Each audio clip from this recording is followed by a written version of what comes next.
जय श्री हरि विष्णु। राधे राधे दोस्तों, आप सभी का मेरे चैनल में बहुत बहुत स्वागत है। आज हम आपके लिए बृहस्पति देव व्रत की पौराणिक कथा लेकर आए हैं। तो दोस्तों, कथा अच्छी लगे प्लीज़ लाइक, चैनल को सब्सक्राइब जरूर करें। प्राचीन काल में एक ब्राह्मण रहता था। वह बहुत ही निर्धन था। उसके कोई संतान नहीं थी। उसकी स्त्री बहुत मलिनता के साथ रहती थी। वह न स्नान करती और न किसी देवता का पूजन करती। इससे ब्राह्मण देवता बड़े दुखी थे। बेचारे बहुत कुछ कहते थे, लेकिन उसका कोई परिणाम नहीं निकला। भगवान की कृपा से ब्राह्मण की स्त्री के कन्या रूपी रत्न पैदा हुई। कन्या बड़ी होने पर प्रातः स्नान करके विष्णु भगवान का जाप हुआ बृहस्पतिवार व्रत करने लगी। अपने पूजन पाठ को समाप्त करके विद्यालय जाती तो अपनी पुंटी में जौ भर कर ले जाती और पाठशाला के मार्ग में डालती जाती। तब ये जौ सड़ के हो जाती। लौटते समय उनको बीन कर घर ले आती थी। एक दिन वह बालिका सूप में उन सोने के जवों को फटक कर साफ कर रही थी कि उसके पिता ने देख लिया और कहा, हे बेटी, सोने के जौ को फटकने के लिए सोने का सूप होना चाहिए। दूसरे दिन बृहस्पतिवार था। इस कन्या ने व्रत रखा और बृहस्पति से प्रार्थना करके कहने लगी, मैंने आपकी पूजा सच्चे मन से की है तो मेरे लिए सोने का सूप दे दो। बृहस्पति ने उसकी प्रार्थना स्वीकार कर ली। रोजाना की तरह कन्या जौ फैलाती हुई जाने लगी। जब लौटकर जौ बीन रही थी तो बृहस्पति देव की कृपा से उसे सोने का सूप मिला। उसे वह घर ले आई और उसे जौ साफ करने लगी, परंतु उसकी माँ का वही ढंग रहा। एक दिन की बात है, कन्या सोने के सूप में जौ साफ कर रही थी कि उस समय उस नगर का राजपुत्र वहां से होकर निकला। इस कन्या के रूप और कार्य को देखकर मोहित हो गया तथा अपने घर आकर भोजन तथा जल त्याग कर उदास होकर लेट गया। राजा को इस बात का पता लगा तो अपने प्रधानमंत्री के साथ उसके पास गए और बोले, हे बेटा, तुम्हें किस बात का कष्ट है? किसी ने अपमान किया है अथवा कोई और कारण है सो कहो, मैं वही कार्य करूंगा जिससे तुम्हें प्रसन्नता हो।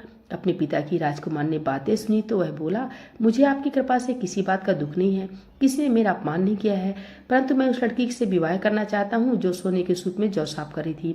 यह सुनकर राजा आश्चर्य में पड़ गया और बोला, हे बेटा, इस तरह करने का पता तुम ही लगाओ, मैं उसके साथ तेरा विवाह अवश्य करवा दूंगा।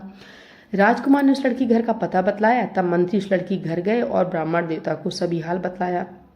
ब्राह्मण देवता राजकुमार के साथ अपनी कन्या का विवाह करने के लिए तैयार हो गए तथा विधि विधान के अनुसार ब्राह्मण की कन्या का विवाह राजकुमार के साथ हो गया।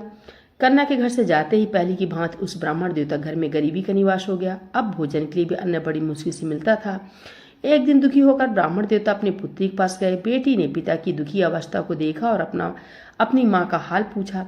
तब ब्राह्मण ने सभी हाल कह सुनाया। कन्या ने बहुत सा धन देकर अपने पिता को विदा कर दिया।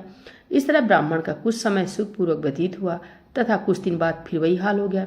ब्राह्मण फिर अपनी कन्या के यहाँ गया और सारा हाल कह दिया तो लड़की बोली, हे पिताजी, आप माता जी को यहाँ लिवा लाओ, मैं उन्हें सभी विधि ठीक से बता दूंगी जिससे गरीबी दूर हो जाए। जब ब्राह्मण देवता अपनी स्त्री को साथ लेकर पहुंचे तो माँ को समझाने लगी, हे माँ, तुम प्रातःकाल प्रथम स्नानाद करके विष्णु भगवान का पूजन करो तो सब दरिद्रता दूर हो जाएगी।